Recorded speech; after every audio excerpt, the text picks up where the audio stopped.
இந்த வீடியோ நிஜமாவே ஒரு பயத்தை தரக்கூடிய ஒரு வீடியோ தான். ஒரு வீட்டில் வயசானவரும் அவரோட பேரனும் இருந்துட்டு வராங்க. திடீர்னு ஒரு நாள் இரவு நேரத்துல யாரோ விசில் பண்ற மாதிரியான சத்தம் கேட்டதும் அந்த பையன் அவரோட தாத்தாவை பயங்கரமா எழுப்பி பார்க்க சொல்றான். ஆனா அடுத்து அங்க கவனிச்ச இந்த விஷயம் நீங்களே பாருங்க.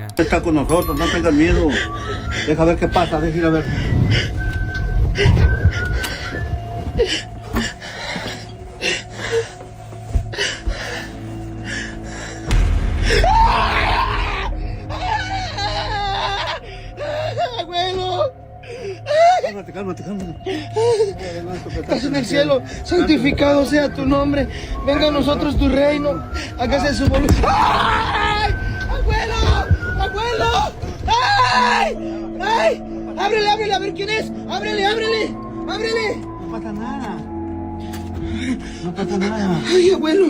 No hay nada. A ver, ve, fíjate. ¡Ay! ¡Otra vez, abuelo! ¡Es un pinche mono!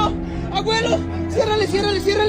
அந்த பையன் அந்த பேஸ்மெண்ட்ல இருந்து யாரோ எட்டி பார்த்த மாதிரி இருந்ததை பார்த்ததும் பயத்துல கத்திட்டு இருக்க உடனே அவங்க போலீஸ்க்கு கால் பண்ண டிசைட் பண்றாங்க.